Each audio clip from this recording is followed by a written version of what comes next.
Hello. Thanks so much for joining us tonight, Dave. Oh, good to be good to be here. And thank you so much to our audience for joining us for Happily Ever After Hours with Academy Award nominated screenwriter Dave Reynolds. My name is Tracy Timmer, and I'm the Public Programs Manager at the Walt Disney Family Museum. And I'm here with my colleague, Bree Bertolacini, our Marketing Manager and co-host of our podcast, WDFM. Bree will start out the evening by interviewing our special guest before we hand it over to you, the audience, to submit questions using the Q&A feature in the Zoom platform. Please be sure to submit all questions to the Q&A section, which should be at the bottom middle of the Zoom screen. We won't be answering questions in the chat function. If you find the chat distracting, you can minimize it on your screen so that it's not visible. Also, please note, due to time constraints, we won't get a chance to get to everyone's questions, but we will get to as many as we can. Additionally, we'll be reposting a recording of this event tomorrow morning at noon for anyone who missed it or who just can't get enough. The recording will be available to everyone for 48 hours on our Facebook page, after which time it will be available for members only in our members only portal on Vimeo. If you're a member, you can find the link and password in the member e-news that is sent at the beginning of each month. Your support helps keep these virtual programs going, so consider becoming a member at waltdisney.org/membership or consider a donation at waltdisney.org/donate. Before I introduce our very special guest, I want you to know how much we've appreciated your support during our closure and hope you have a chance to enjoy our many virtual offerings that we've announced. More coming soon, including additional guests for programs like Happily Ever After Hours, virtual workshops, and virtual story times. Be sure you're signed up on our e-news and follow us on social media to get the latest updates. And now to introduce our very special guest today. Dave Reynolds began his career as one of the original writers on Late Night with Conan O'Brien before moving to Los Angeles after 400 episodes of Conan to take a job as a screenwriter on Tarzan with Walt Disney Feature Animation. Around this time, he was introduced to a then little-known studio called Pixar, who hired him to develop their second feature, A Bug's Life. He worked on Disney and Pixar features for the next 6 years, developing films such as Mulan, Toy Story 2, Fantasia 2000, The Emperor's New Groove, Atlantis. Sorry, that was my watch. Thanks, Alexa. Atlantis, The Lost Empire, and Finding Nemo. He was nominated for a BAFTA and Academy Award for Best Original Screenplay for Finding Nemo, as well as a BAFTA for The Emperor's New Groove. Thanks so much for joining us today, Dave, and welcome. Well, thank you. Thanks for having me. This is great. Yeah, we're so excited to dive deeper into your illustrious career, like Tracy had detailed, and kind of to start at the beginning. When did you decide to pursue writing for film and television as a career? And, was there certain films or television series that kind of sparked your interest? Well, I was always a fan of film, like everybody. And I didn't realize I was going to be a film writer. I thought I was going to be a TV writer. And working on Late Night with Conan O'Brien, we did sketches and we did fake guests. We did a lot of comedy. And I just thought I would come out to LA and transition into do half-hour sitcoms and sort of things like that, and Seinfeld or Friends or whatever those, really great shows were. And while I was here sort of waiting I kind of came at a time when they weren't staffing. And while I was waiting, my agent said, would you want to go over to Disney Feature Animation and just do some dialogue punch-up? And I didn't know anything about it. I mean, I'm a big fan of it, but I didn't know anything about how it works or what it, I was used to doing a show a day. So I went over there and they were working on Tarzan, and I got in. And once I got in, I could feel it. And then because of my experience at Late Night, where we had to create the entire show, I was able to help create the characters and create the situations, and you have a lot of control. In animation, as everyone knows, you have a lot of control over everything because you basically have a blank screen. Anything that you see, there are no mistakes in animation because you're like, somebody had to approve it, right? It's not like, oh, well, how did that get in there? It's like, it all has to be, someone has to do it, someone has to draw it, someone has to, final it, right? So once I got there and I got into the world of features through animation, you realize everything that you watched up until that point, all your favorite big movies and all the big, the Spielberg type movies. Like I was very fortunate, one of the touchstone movies when I was very young, I saw Raiders of the Lost Ark. I saw Raiders of the Lost Ark and I actually saw it in the theater by myself. and I was blown away. And I actually said, that's what I want to do. I want to make movies like that. Now, then you go off to college and high school or whatever, and you're like, you're not going to, but you just in the back of my head, I said, how cool would it be to make that? Now, I didn't ever think I was going to be the star of it, or I didn't know about directing it, but I said, I think I can write like that. So that became sort of my goal, but I didn't realize it going from television. And then when I got to features, I said, oh no, then you can make these movies.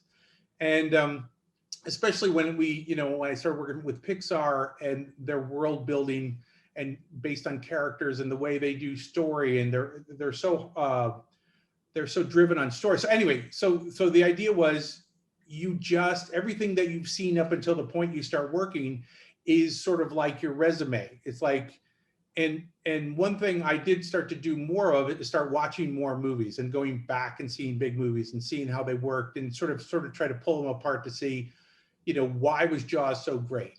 Why did Jaws scare the heck out of everybody in the ocean? And you realize, as you probably all know, that, when they were filming Jaws, that the mechanical shark was horrible and it was broke down.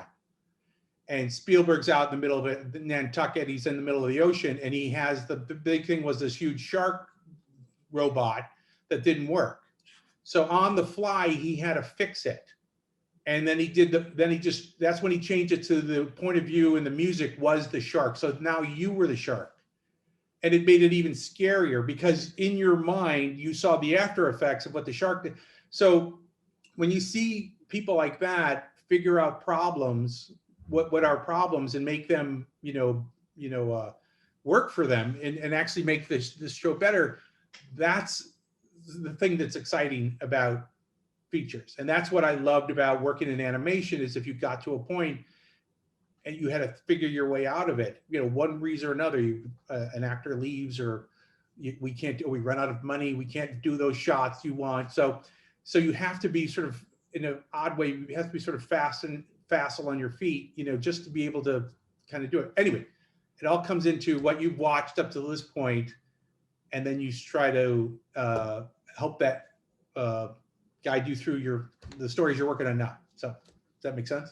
Yeah, definitely. And I want to talk about Atlantis, that celebrated its 20th anniversary. It kind of ties into that kind of adventure film. And I know that was like the impetus for that film, is wanting to, have these big adventures. What were some things that you were in, other films that you were inspired by when kind of working on that film? Well, it was funny, it was like when Kirk and Gary and Don, they asked me to come on, Tab had been on the front end of it. And then, he went off to do other stuff, and I kind of came on to work on characters. And because once they got the stories sort of straightened out, then it was fleshing out characters.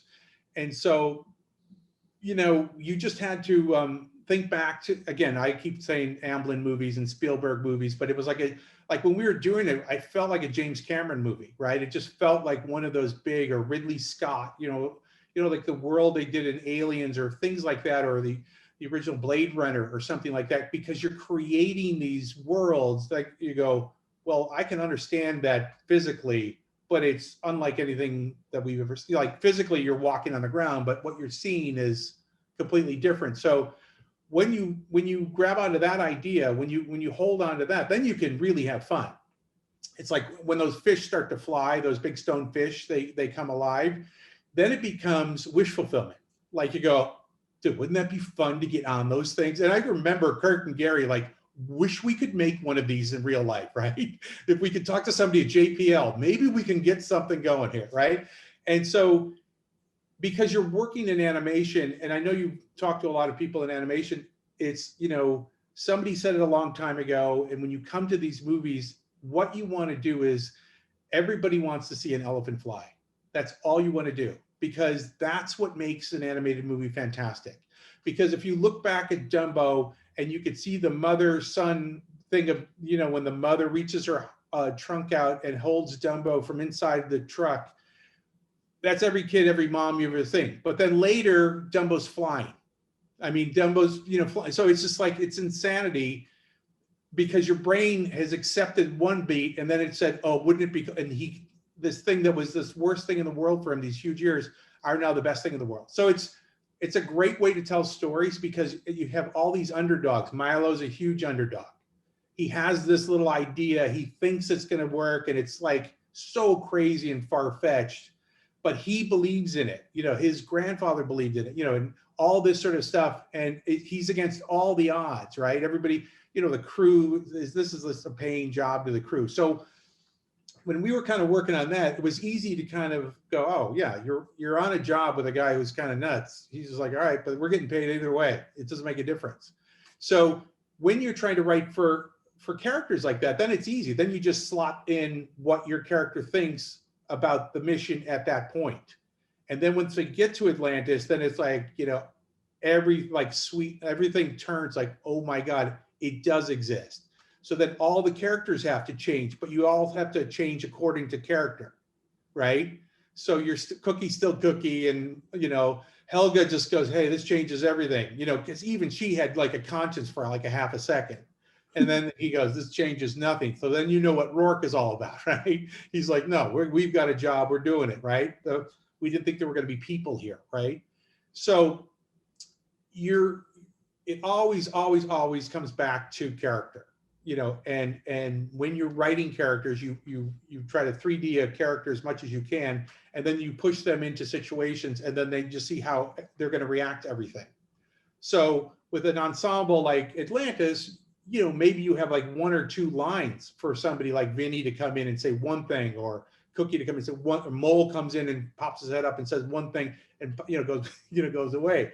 So you have to kind of, you know, really try to hit those characters hard. And with Atlantis, it was great. And you know, some of you have like Michael Fox. He was amazing. He's, you know, when you meet him, you're like, oh my God, he was the real deal. He was just as cool as you think he would be. And he loved Milo. I mean, he loved the idea. And so it wasn't hard to get him bouncing around on the soundstage. He goes, oh, I know this guy. I know this guy's Marty. This guy's like a new Marty. You know, like, and he's bouncing around going, I know who Milo is. And it was just really funny because he took it personally. He goes, like when he was coming down to be an actor in LA, and he goes, nobody thought I could do anything. Everybody said, you go home, go back to Canada. I mean, he said that. I'm like, really?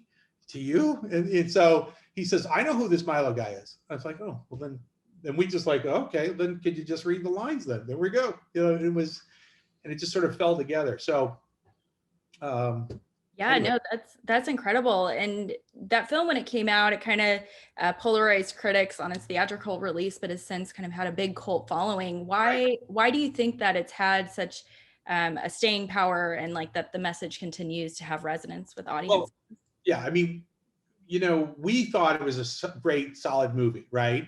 But there was an impression of what a Disney movie is. You know, and it was Lion King, and it was Beauty and the Beast, and it was all these huge musical things. And here we got the guys with guns and shanks and worlds and action scenes and all this sort of cool CG stuff that nobody really had CG stuff before, right? And it just didn't seem like a Disney movie, although it was all Disney. It was exactly what Disney makes, those big otherworldly movies. And we were like, what are you talking about? We're making another movie, another Disney movie.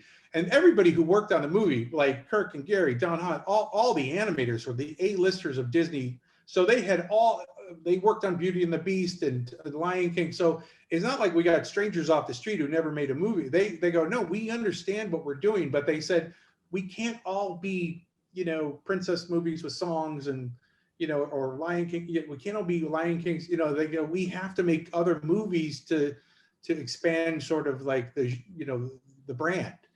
And unfortunately, I think at the time it was like, what is this, you know? And then, but now obviously it's such a solid story. It's so cool. The visuals are so cool. You could remake it tomorrow. You could make it live action. I mean, it's such a solid movie that I think audiences are more loyal in the long run. They stick with it. We've all seen other studios, some maybe Disney, whatever other studios, and you go, have you ever seen that movie again? They go, oh no, I never saw it when it came out. And these are movies, we like to make movies that we're going to see again and again, right? So that's why the characters have to be 3D and you have to like them. I mean, I was part of another movie. This movie right here, Proof. I did that. It was another movie like that that at the time came out and people are like, what are you doing? It's a crazy comedy. We don't do that. And it has just gained in steam over the years, like Atlantis. So I was very fortunate I got to work on those two movies back to back. But anyway. Yeah, no, and with Sorry. Emperor's New Groove. Oh no, go ahead. I'm sorry. I was saying if the story is great, if the story holds up, you know, I think it's going to last. I think if there's a movie, if it's a comedy, let's just say a movie with a lot of comedy, if the jokes are sort of like surface and there's no depth to them, they're not part of character, you're just going to go, do you want to see that again? You go, I really don't have to. I got the joke the first time. It's sort of like cotton candy. It just sort of melts away. But if the jokes or the funny things or the dramatic things are tied to character, then you're reinvesting in the character all the time, right? It sort of holds up a little stronger because it's tied to a character as opposed to just a quippy remark or an aside or just an easy joke. So anyway. Yeah, no, definitely. And Emperor's New Groove seems to be kind of one of those different stories just because it started as a different story, Kingdom of the Sun. And, you know, how did you rework that film into this, you know, beloved buddy comedy with director Mark Dindal? There's a very long story about that, but the short version is there was a big movie called Kingdom of the Sun, and it was a movie that was directed by Roger Allers. It was fantastic. Coming off The Lion King, and it was this massive, it was going to be this big like CinemaScope set in the Incan culture, and it had 6 original songs by Sting. It had all this beautiful tapestry sort of look to it, but it had a lot of story elements to it. It was like a sort of a witchcraft, and it was a Prince and the Pauper. There was a lot, you know, it was a very ambitious movie. And it was going on it was being developed for about 2 years. And there was another writer on there, Irene Mecki, who's a great writer and who I've known very well. And they were kind of going along. And then they said, hey, Don Hahn was a producer on that. He asked me to come over and just do some punch up on some comedy stuff and character stuff. And just to see what I thought of the thing. Like I was there to like rejigger the whole movie, but it was, it just needed, like, because it was such an ambitious movie, you just needed, like, you know, characters to hit harder or funnier if you whatever. And so along the way, and that's when I met Mark Dindal. Mark Dindal, the director of New Groove, was a co-director of Kingdom of the Sun, and we sort of hit it off, you know, along the way. And then as it was rolling along, it was just the story was taking on a lot more weight and stuff, and it was. It wasn't problematic, but it was just sort of not gelling the right way. And there came a point where they said, we have to do something about this movie. We have to either tear it down or fix it or whatever. And in the meantime, Mark came to me and he said, I have an idea. If they sort of stop doing this first one, if we can do another one using Cusco and Yzma, and we can do a comedy. And he and I, by that time, were pretty thick as far as like thieves on the comedy. And Chris Williams, who was our storyboard, who's a great director for Disney. We all came up with this really sort of a Chuck Jones. We had a Warner Brothers Chuck Jones fast, funny buddy comedy sort of idea. And so what happened was there was sort of a bake-off, if you know what that, like we came in and we pitched our version and they pitched a revamped version of Kingdom. And so they ultimately said, we would like to do the new version. And so they had to get rid of the old version and the 6 original songs by Sting. That was not easy. And they said to us, the good news and bad news is, the good news is we want to do your version. We were like, oh, that's awesome. And the bad news is we're not changing the release date of the movie we just canceled. So instead of having 4 years, you have 17 months. Wow. And we had nothing. We just had a pitch board with like an idea. So I grabbed a yellow legal pad and I went to a conference room with Mark Dindal and Chris Williams. I go, okay, what's the first scene? Let's go. And we had to start writing that day for the movie. Now it takes, 9 months to animate the movie. So you have to back time that, meaning we had to write the movie and record the movie in 8 months, in order to get it out for the release.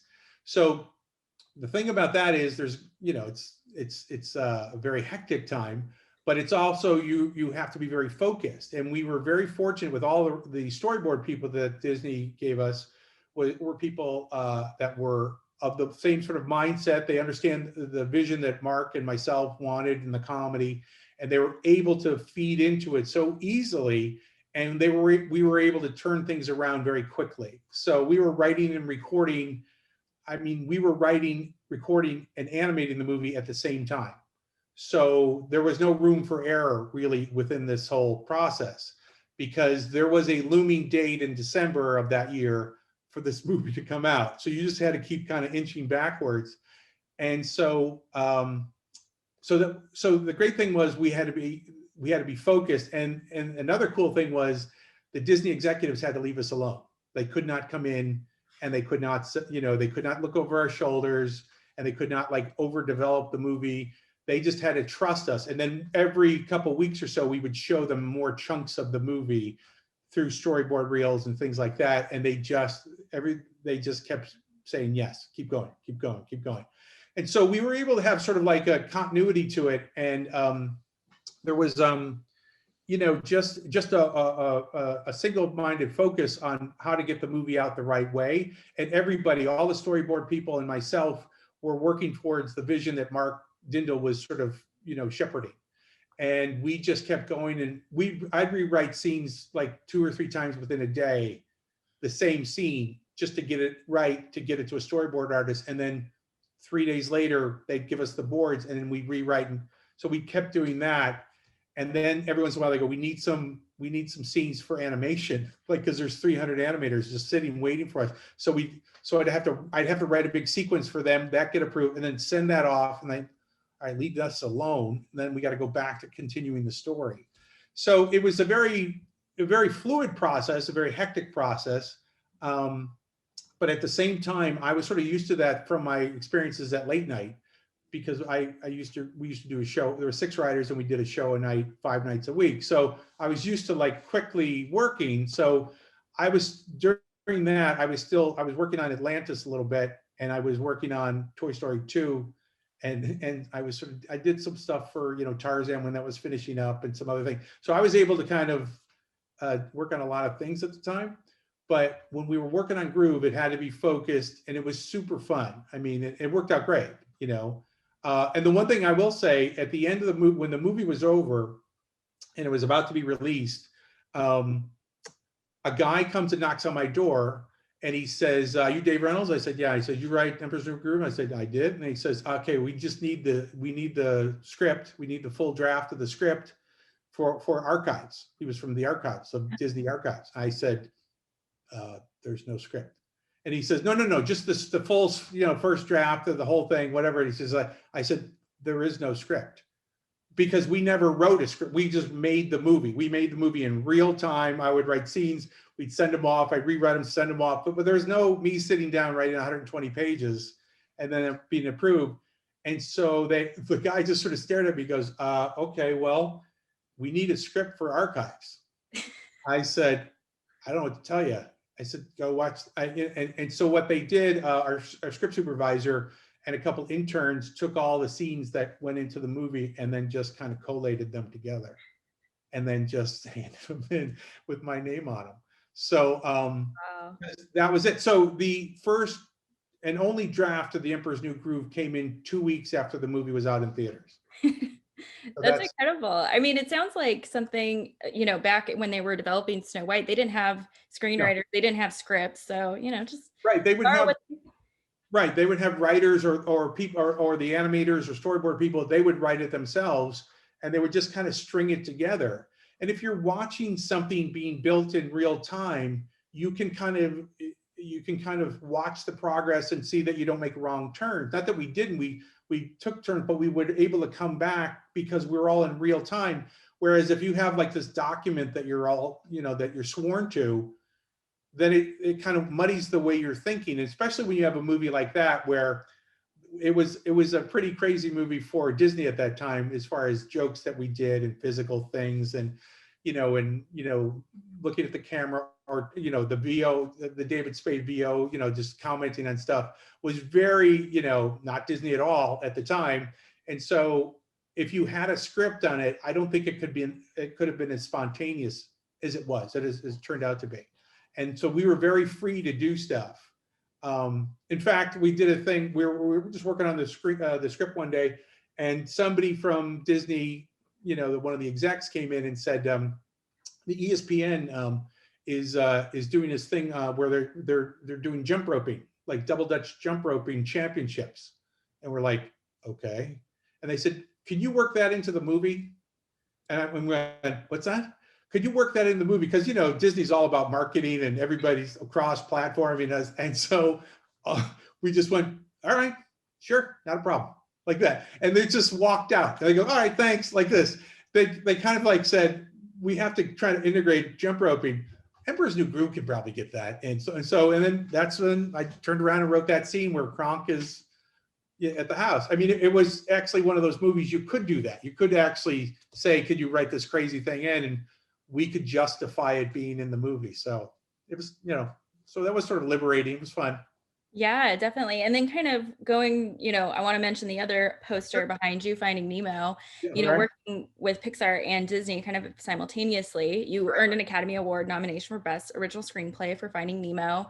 And it's praised for, its visual and score, as well as its heart and its humor. How did your prior career writing for late night television come into play, as the stars were two, leading comics, Albert Brooks and Ellen DeGeneres? Right. And, they started their careers performing stand-up, so. Right. Well, it was funny. When Andrew Stanton, the director, and we'd worked on A Bug's Life and worked on Toy Story, so we used new stuff. He had been writing Nemo for about a year without telling me, because he knew if I knew about it, I'd start pitching ideas to him. So he never told me about it. And I just heard it was about fish. I didn't know anything else. And so then he calls me up, he goes, okay, we're ready for you. Like, cause he knew I would just pitch for him, and he just wanted it to be sort of solid before he got to it. And then he brought me on, and Bob Peterson came a little later. He was, part of it. And so once we got up there and I heard Albert, I came up to Pixar, and Albert had toured Pixar, and he had gone into the recording studio, and just on an open mic, he just started ad-libbing what he thought fish would talk about on the coral reef, just Albert Brooks.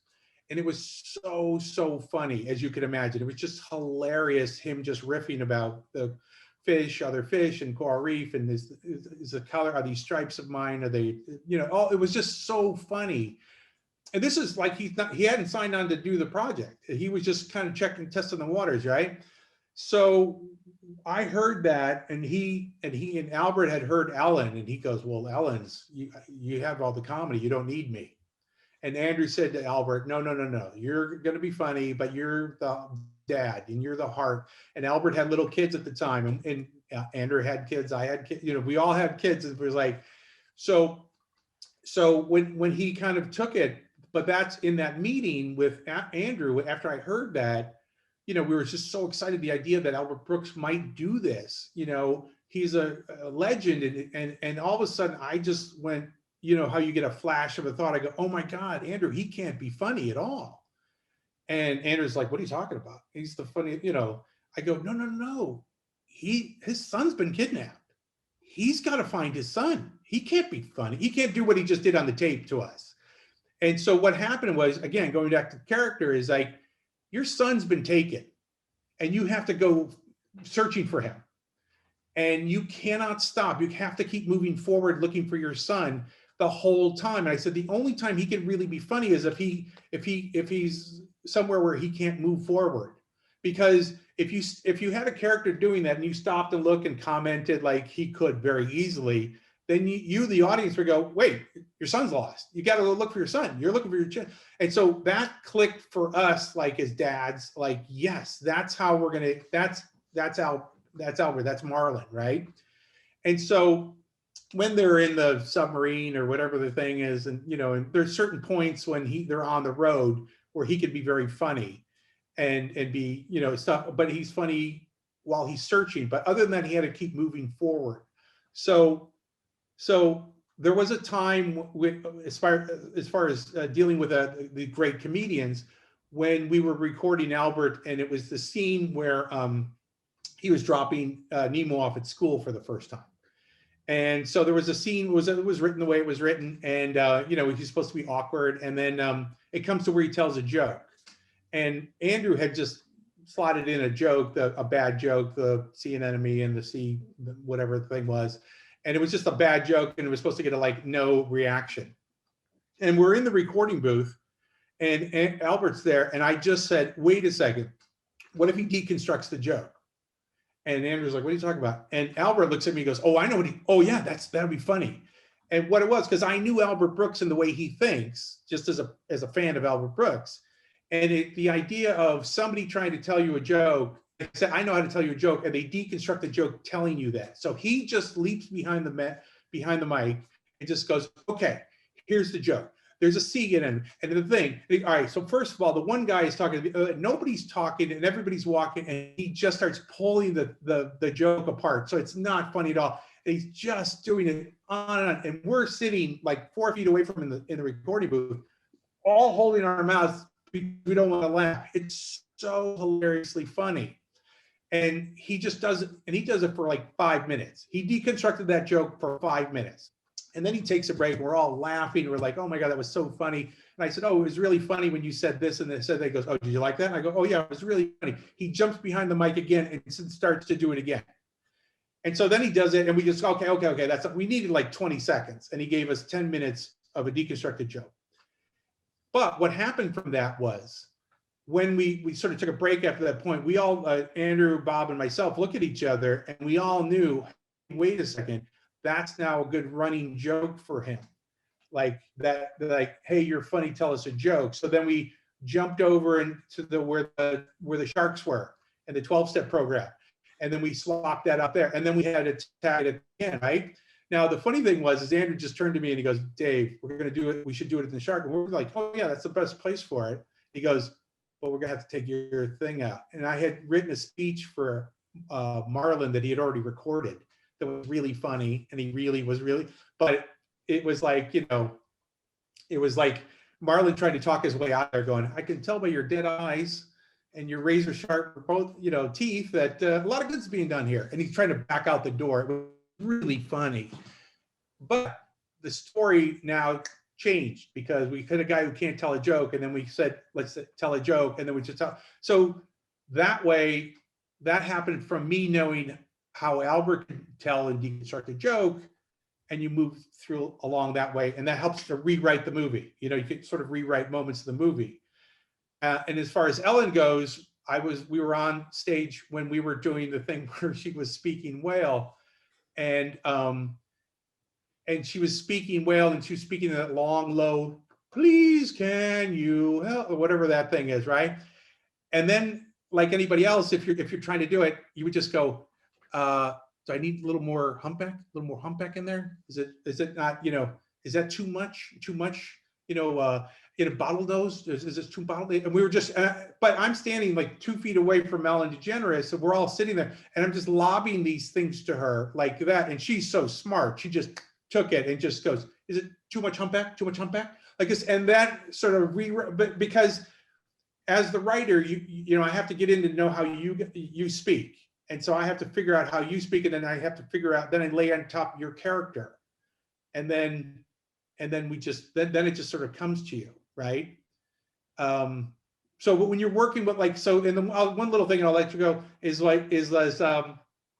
when they're on the thing where they're on the road, and Marlon's so frustrated, he goes, and he's saying something like, I can't believe it. I can't find my son. I'm halfway across the ocean. I'm stuck with somebody who can't remember it, whatever, like that. And I just wrote, Ellen just said, oh God, that must be rough, huh? That must be rough. And, you know, and it gets a huge, because you just know that she's going to be able to underplay it and undersell, like, wow, that sounds tough, you know, like that.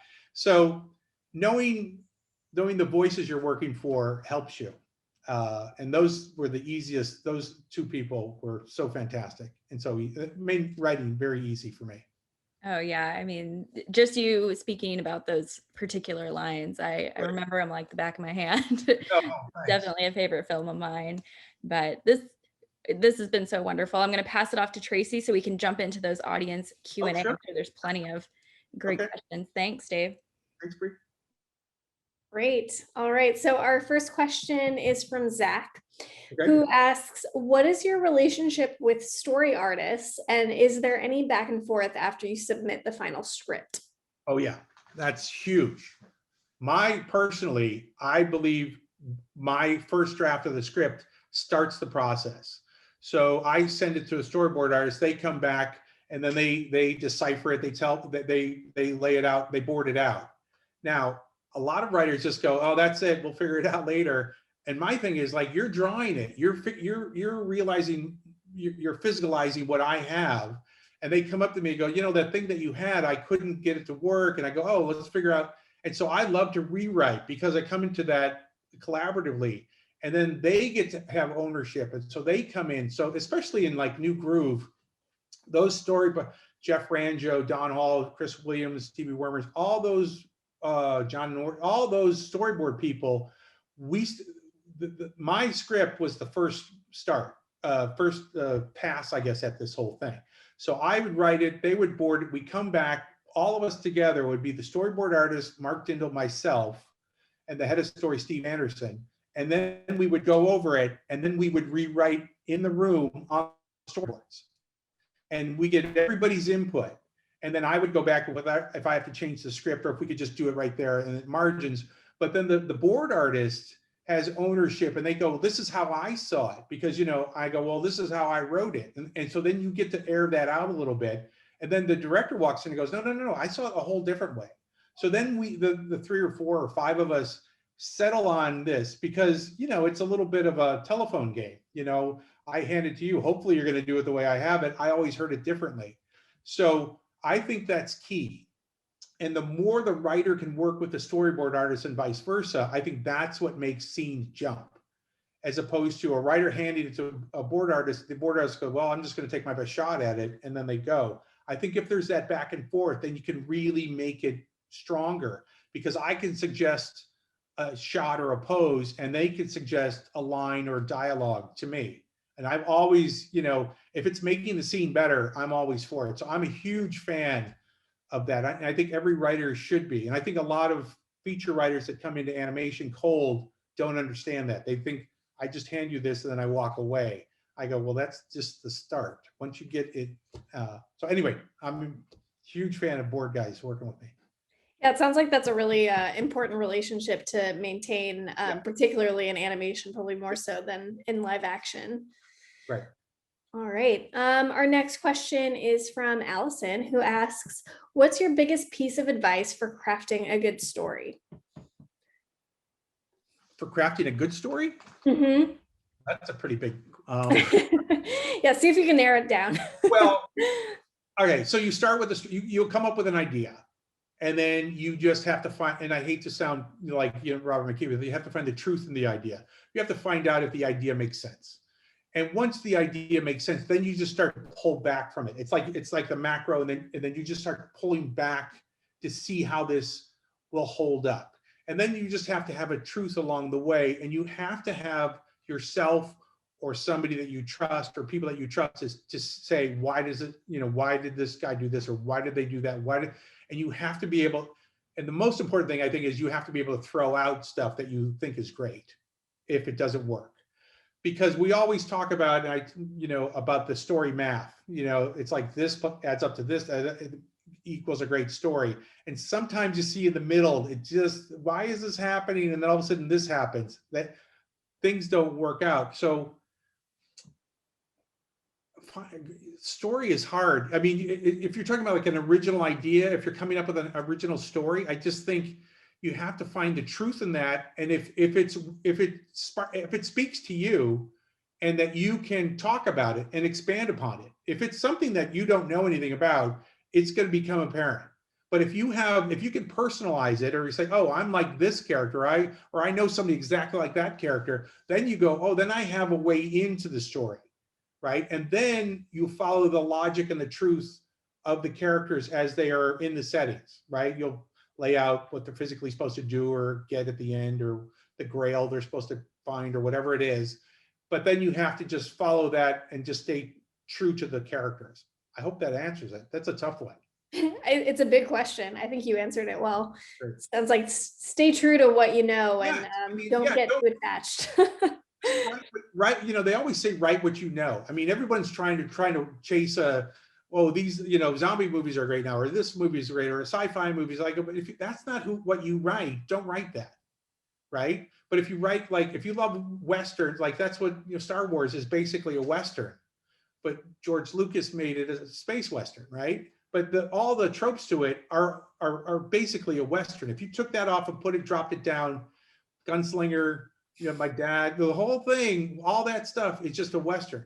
So now that's a way you go, oh, I know how to do that. Well, then just drop the space stuff on top of it. You know, with animation, you know, like if you're talking about Nemo, if you pulled out and said, oh, it's a dad, his son's been kidnapped, and the only person that can help him find it is somebody who has like short-term memory, and that's the person who can drive the car. Like you go, oh my God, that's insane. They go, and the kids, and they go, yeah, and they're fish, right? So you go, because you're humanizing the story. So when we're working in Pixar movies and any movie that really work, you're just going, what are the human elements that we can sort of align ourselves with? And then you lay on top of it, oh, it's fish, or it's robots, or toys that go after you leave the room. You know what I mean? So that's the way I approach it. Yeah, that reminds me of Andrew Stanton's TED Talk. It's one of like my favorite TED Talks I've ever seen, where he talks about just that, just how the story kind of came to him and his own relationship with his son and whatnot, and how that evolved into, you know, one of Pixar's most successful movies that they've ever done, and why that story resonates so much with almost everyone. He told me that when he got in. I go, Andrew, how the hell did this? And he goes, his son Ben was at the park, and he's like, and he's just going, don't climb. And he goes, oh my God, I love this kid so much. I don't want anything to happen to him. I don't want him to ever get hurt, you know, because as a parent, that's what, you know.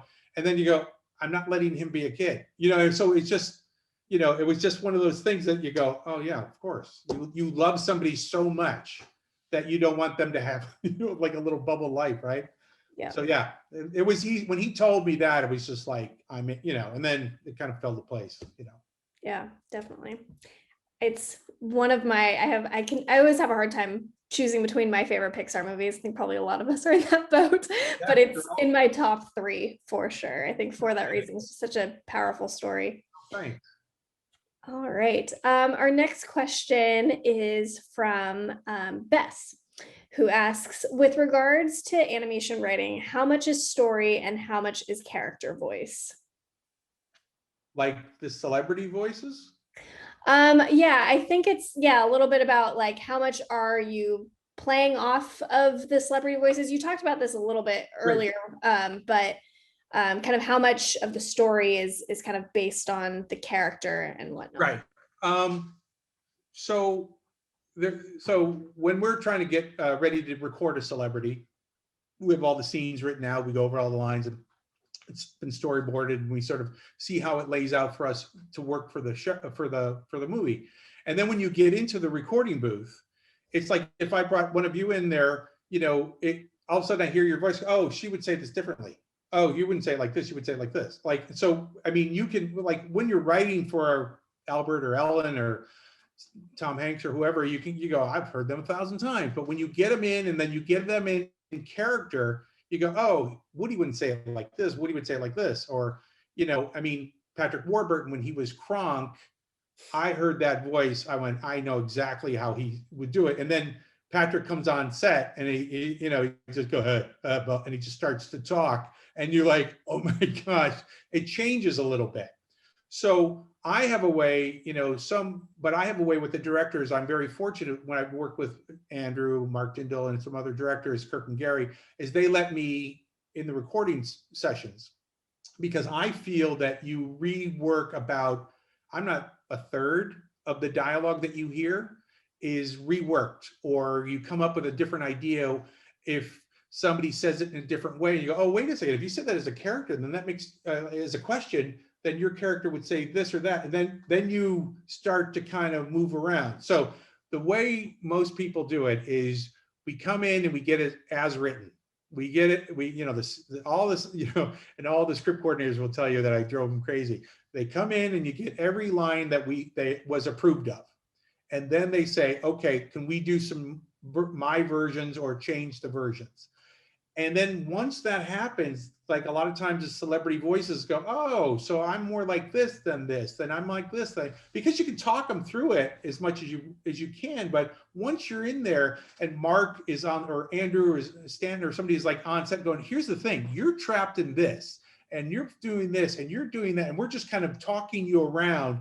And then there are these actors, oh, so I see where I'm at. You know, like Tom Hanks was as you can imagine, was the easiest and the greatest guy when he goes, oh, what am I'm falling down the stairs? Am I banging my head? Am I doing this? I go, what else are you doing to me? He was so funny about it, but he knew how to do the line.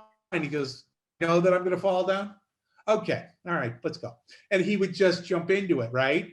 So sometimes when you're there on set or on the recording stage and you have the talent there, the voice that you have in your head, and we've all had, like, you know, a temp voice, you know, doing the reels to begin with, you know, it's just a placeholder. And then you hear the real person, it just jumps, and you hear them. And then you can imagine having Ellen DeGeneres, like anything she says, you know, just anything just jumps off. And she just like goes, huh, like you can write sigh, like in the stage directions, and then she gives you like 10 sighs that are hilarious, or like lines that she forgot. Like a funny thing that we figured out early with her was, you know, with Dory, because we were always afraid, we didn't want people to get tired of Dory forgetting everything. So one of the things I started doing, and Bob and Andrew, we just started like stop asking the question at the end, like, what's your name again? We would just drop that, because you know that you go, what? Like, and she would just like she would normally in the beginning, she goes, I'm sorry, have we met? I'm sorry, have we met? You know, she would do that. They go, if we do that for 90 minutes, they're going to kill us. So just so had to rewrite her dialogue to imply that she didn't know. So the big cross our fingers moment, Nemo, was at the very end when they're at the chain outside of the thing, and Nemo and Dory's going around, and she's like, I don't know what happened. And Nemo comes up to her and says, oh, hi, you lost, or whatever. Like, and she goes, what's your name? He goes, Nemo. Nemo? Oh, that's a nice name. And he just like goes, and we were like, oh my God, she forgot Nemo's name, like the whole time. And then she remembers him, right? But we're like going, can we get away with that one where she doesn't, you know, like we put, and so I remember going to a paid theater and just sitting there and literally waiting 90 minutes to go, is this going to work? And it got a big laugh. We go, okay, then we have, but that all comes down to the actor knowing what to do, and then knowing how to rewrite for them once you get them in the session. Definitely. Yeah, you Brie mentioned this too, but you like replaying all these lines, it just brings me back. I remember seeing it in theaters. I was like a pretty young teen, like maybe 14 or something. Okay. And just like dying of laughter. Like I just specifically remember laughing so hard at Dory. And I mean, I don't, you know, movies like that don't necessarily, there aren't a lot of movies that stick out to me like that, but I just don't remember many times where I've laughed as hard at a movie. I did it because she was so wonderfully upbeat. Yeah. Like, and she's like, oh, Mr. Grumpy Guns, like all that sort of, it's like, what are you doing? Every single, you know, I was able to write Kronk, who was very similar to Dory, and able to write Dory. It was just so much fun to have somebody be sort of like just off the mark. Like everybody's going this way, just going that way. And then she's like, well, that's silly, you know. But then really deep moments like, well, that's silly. If you don't let him do anything, he'll never do anything. Like that, all that sort of deep stuff comes out of which Marlon had to hear. And then there was another part of it was at the end when they're just telling tales out of school. But when we were trying to figure out who's in the net and who's not in the net, right? So if you can imagine that thing at the very, very end, who's in the net? It's like Dory and Nemo are in the net. Marlon and Dory and then met. Marlon and Nemo are in it. You know, like we just had, and so Bob Peterson and I were trying to, like, we just did a list. What happens, you know, and then we just had to do it where Nemo's outside, because ultimately Marlon had to let him do it, right? He had to be the father who lets him go. But you have, just so you know, and the Pixar way is we did every version of that. in order to make sure that the right version was actually right. So Bob and I were in a room. I remember this. We're in a room and Andrew was doing a million things and he would pop and he goes, "You got it yet?" I go, "We're still doing," and we had all the versions. So we ended up pitching, okay, if it's so-and-so and so-and-so and that. And then he goes, and then we go, "It's this." And he goes, "Yeah, it's that." But you have to work it all out. You can't just go, when you see it, you go, "Oh, of course that makes sense." But it doesn't until you actually work it out. Anyway. Yeah, I think that applies to a lot of like art and animation. I've heard Yes. other speakers mention similar processes. Right, So. right. You have to go through it. Great. All right, our next question is from Daisy, who asks, the beginning of a project is ripe with fresh ideas. How do you figure out where to start? How do you weed through each idea and decide the best bits to run with? It sounds like collaboration is a great tool for that. And are there others that you've found? No, so yes. So you come out and you say, when you're starting an idea, hopefully you have this idea and it has a strong through line, and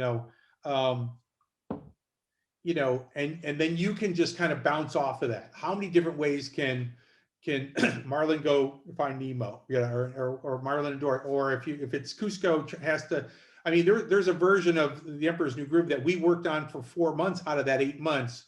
What was completely different than what you saw on screen. It's where Pacha had him go up on the top of the hill. We had him up there and he was trying to win him over and blah, blah. It was a whole thing. It was not what we have now. And then we really had that up and running and everyone loved it. And then Mark Dindal and I went away he went away and he came back and he goes, "You know what? He's got to be on the road. Let's just do it." And then we switched because we didn't have any time. We switched. So, but we threw a lot of ideas at the one idea of a guy getting turned into a llama wants to get turned back into a human. So that's the A to B, right? How are we going to do it? And is he going to become a good guy at the end of it, right? That's it. So there was a million ideas thrown at his character, at the character, the John Goodman character, at the villain, and all this sort of stuff. So those all work, but you have to have that spine of an idea. That spine might change by hitting it with all these different options, right? So what you're doing is you're testing out your idea. Your idea is like, I have an idea where a guy does this or a girl does this, and at the end she does that. I go, okay. And along the way, they do this. This is the arc I have. Everybody agrees on that. So then what you do is literally shoot holes in that thing as much as you can. And everything that stays is solid, right? And if you and you question, why would you do that? Why would they take these people? Why, any kind of journey movie. Journey movies are filled with that, because you have to keep testing that and keep pushing them forward. So it's at the very beginning, you have to have whoever the director is, or directors, if it's a team, they have to decide on a vision. And then everybody has to support that vision. Along the way, you can keep questioning it, but you have to question it in the room to the people in front of everybody, not like behind the back. You've got to openly question it to keep seeing if it's strong and holds up. And if the director says, wait, we have to go this way, that way, then you change accordingly because you poked holes in it. But the key to animation is, as a writer, is you serve the director's vision. And you're constantly giving them options. So what I used to do, because I was used to it from late night, is I gave them all dialogue. I say, he would say this, or he'd say that, he could say this, or he could say that. He said, and all that does is inform the director of where we could go with this. If we went that way, if we went that way, if he was mad, if he's happy. So when you're in that early process, figure out the spine, make it as simple as possible. Really, really easy. Like a 3-part thing. We start here, here's the midpoint, here's the end. Everybody agree on that. That's strong. And then just use that arc as the thing that you just keep trying to hang on to, and you keep trying to beat down the idea, make sure that the idea holds water, right? But yeah, you have to throw a lot of ideas, especially early on, and if you're introducing characters. If you're bringing characters in and they go, oh, he's so funny. Like, yeah, but what does he bring to the movie? Well, not much, but then you got to give them a reason to be there. It can't just be funny, because then it's going to divide the attention and it's not going to help you, because you only have 83 to 93 minutes to get, especially in animation, to get this idea out. So you can go by the structure of a story, but that first 15 minutes, you're just going to beat the idea up to make sure that it can ride you for the next 65 minutes. Definitely. I think that's been some advice that we've gotten from a lot of speakers. Right. It's kind of narrowing it down and like, you know, Right. keeping to the simplified story, finding the good story, Yes. and getting rid of the, you know, superfluous stuff. Right. Sometimes you have to be like a 4-year-old child and keep saying why. They go, hey, this is this cool thing, where they go, why? What? What's this cool? Yeah, it's really cool. Why are they going in there? Then you either think of a reason for them to go in there, or you cut it. Because, you know, it's funny because normally you have 3.5, 4 years to do these movies. That happens in a hurry. It sounds like you got 4 years. It really kind of happens fast once you kind of get into it. So to be a 4-year-old, yeah, but you can't just keep saying why. You also have to have your own version of ideas. You can't just say why to everybody, or I don't like that idea. You have to kind of back it up a little bit, right? And our thing, Pixar especially, was if you shut down or if you question an idea, you had to give a counter idea. Like, okay, that doesn't work. What does work in your, you know? So you can't just come and say that doesn't work. You have to say, well, you know what I mean? So be positive and not just negative. I think that helps a lot, because then that gives them like, oh, I never thought of it that way. And then you can kind of get a dialogue going that way. So yeah, that's great advice. All right. And I think, unfortunately, this has to be our last question. We are about out of time. Time has flown by. So this question is from Kat, who asks, what does your creative process consist of? what? My creative process, like when it really depends on where we are in the movie. Like if we're in production and we're going over scenes and stuff, that's a very different idea than me. I'm sitting in my office trying to create an idea. Like that's like every writer's dilemma, if you dealt with it, is like you're sitting there for 10 hours a day and you're, you know, surfing the web for 9.5 hours, and then a half hour of that you really write a great 2 or 3 pages, then that's a good day of work. A really great screenwriter one time, I can't think of her name, said to me, says, you got to give me 10 hours. You got to give me 10 hours in a row, and don't touch me. Meaning, you know, just don't bother me. If I'm watching a soap opera, if I'm checking email, if I'm doing all this stuff, if I'm playing with my dog, I'm writing. A lot of people think you got to sit down and write for 10 hours straight. Well, you won't get anything. You have to sit there, and while you're taking a walk or walking your dog or doing something else or shopping or something, you're thinking of your writing, right? You're thinking of, you're unconsciously thinking of a problem in a scene or a character or stuff. And then usually you go take a shower and you think of it, or you go late, it's 2 o'clock in the morning, you go, oh, okay, that's why. And everything sort of settles. But you have to be generous with yourself, that you can't, you know, if you're doing late night television, yes, there were times that I had an idea finished by 5:30 because we were taping on the air at 5:30. So there was a deadline. If you can give yourself a false deadline, that helps, but your brain will go, it's a false deadline. So you have to say to yourself, I just have to be allowed enough time by myself to think of these ideas and think of them, then jot them down. And then Judd Apatow used to do a thing, he still does a thing, where he would do what he calls a vomit draft. You just write everything down. You just don't even edit. You just write it all down. Right. And then write in the margins and write everything. You just write everything, even things you don't think that were, write on separate legal pads and all that sort of stuff. And then just get it all out of your brain. And then step away from it and then come back the next day and read all that. And then sort of cipher down what okay. The thing that keeps coming back is this. The thing that keeps coming back, this is stupid. I thought it was great. But writers have a tendency to not write, and they get blocked because they edit. They're editing in their heads. And when you edit, you don't know that you haven't found that the thing that's next was the great thing. So I tell writers, if you're writing, you get blocked, jump over that block, meaning write a slug line of where you're at and what the problem is and what you need to be done. and you go, oh, but I know what's happening later, and then you write that out. So sometimes if you get on the other side of that speed bump, you can look back and go, oh, I don't need that to be, or that doesn't, or whatever, you can fix that, or I don't need it, or whatever. Because I think the killer to most writers, especially in animation, is the editing. Like, oh, if he says this, and you're trying to make a tight page, well, yeah, there's time to edit down, but if your editing stops the creativity, that's where you get killed.